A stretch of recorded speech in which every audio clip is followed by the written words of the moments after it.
ভয়াবহ অগ্নিকাণ্ডে পুড়ে ছাই গোটা বাড়িসহ উঠোনে মজুত করা আনুমানিক 5 বিঘা জমির ধান। পুড়ে ছাই হয়ে গিয়েছে দিন কয়েক আগে বেসরকারি সংস্থা থেকে ঋণ নেওয়া 50,000 নগদ টাকা, সোনাদানা সহ ঘরের ভেতরে সমস্ত জিনিস। আগুনের মুখ থেকে রেহাই পায়নি ছোট বাচ্চাদের গরম জামা কাপড়গুলিও। মাথায় হাত কুমারগ্রাম ব্লকের পূর্ব চকচকার বাসিন্দা জিতেন বর্মনের। জিতেন বাবু পেশায় কৃষক এবং চাষের কাজের ফাঁকে টোটো চালান স্থানীয় এলাকায়। জানা গিয়েছে রবিবার রাতে থাকার ঘরে আগুন দেখতে পান জিতেনের স্ত্রী। এরপর আগুন নেভানোর চেষ্টা করলেও শেষ রক্ষা হয়নি। পুড়ে যায় থাকার ঘর সহ আরও 2টি ঘরও। সব মিলিয়ে ক্ষয়ক্ষতির পরিমাণ আনুমানিক 8 লক্ষ টাকা।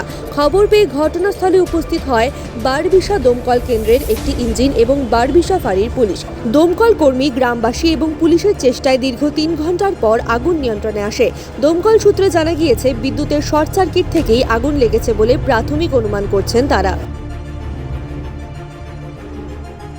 এটা খুবই দুঃখজনক ঘটনা। এটা পূর্ব চকচকার 10-98 বুথের বাড়ির মালিকের নাম হচ্ছে জিতেন বর্মন। তো মোটামুটি 4:30-5টার দিকে প্রথম আগুনটা লাগে আর কি। তো সঙ্গে সঙ্গেই স্থানীয় যারা ছিল, আশপাশের লোকজন সবাই ফায়ার ব্রিগেডকে খবর করে। তো ফায়ার ব্রিগেডের রাস্তা একটু পেঁচানো রাস্তা ঠিকঠাক চিনতে না পারার জন্য একটু সময় লেগে যায়। যাই হোক, তা আসার পরে এখনো তো ঘটনার 3 ঘন্টা পার হয়ে গেল, এখনো তো নিয়ন্ত্রণে ঠিক করে আসলো না আগুন। আসলে এই মুহূর্তে ওই কিছু ধান কেটে যে ধানের পুঁজিগুলো ছিল ওগুলোর মধ্যে ধিক করে আগুনগুলো যেগুলো জ্বলছে ওটাই এখন নেভানোর চেষ্টা হচ্ছে আর কি। কি পরিমাণ ক্ষয়ক্ষতি যদি একটু বলেন? ক্ষয়ক্ষতির পরিমাণ বলতে গেলে বিঘা 5-এর মতো ধান পুরোটা মাঠের থেকে কেটে এনে বাড়িতে স্ট্যাক করে রাখা ছিল। এটা পুরোটাই ছাই একদম। আর 2টো ঘরের কোনো অস্তিত্বই নেই এই মুহূর্তে। আর বাকি 2টো ঘরও বারান্দা ঘরের কাঠফাট যা ছিল সব পুড়ে গেছে। মোটামুটি বাড়ি শুদ্ধ 4টা ঘর। সব থেকে দুঃখজনক খবর হচ্ছে যে ওনারা একটা বেসরকারি সংস্থা থেকে হয়তো বা কিছু একটা লোন নিয়েছিল আর কি। আচ্ছা, মোটামুটি যা শুনতে পেলাম 1050 টাকা। আচ্ছা, সেই টাকাটা পুরোটাই ঘরেই ছিল, পুড়ে গেল। ঘরেই ছিল। ঘরের থেকে কিছু বের করতে পারেনি যেহেতু ঘরের মধ্যে যা ছিল সবই শেষ।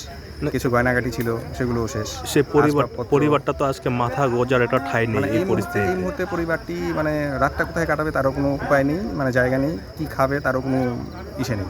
আপনারা গ্রাম পঞ্চায়েত আমরা পঞ্চায়েত, তারপরে আমাদের উপপ্রধান, তারপর হচ্ছে পঞ্চায়েত সমিতির সহকারী সভাপতি আর দলীয় হিসাবে অঞ্চল সভাপতি এসেছিলেন।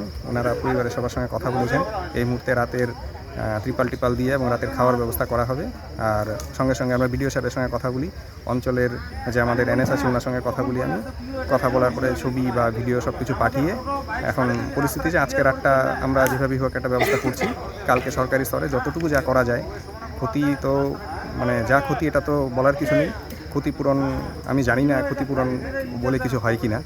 তো যাই হোক, যতটুকু সরকারি সাহায্য করা যায় বা যাবে সেটা আমরা পুরোপুরি চেষ্টা করব যাতে কিছু একটা করা যায়।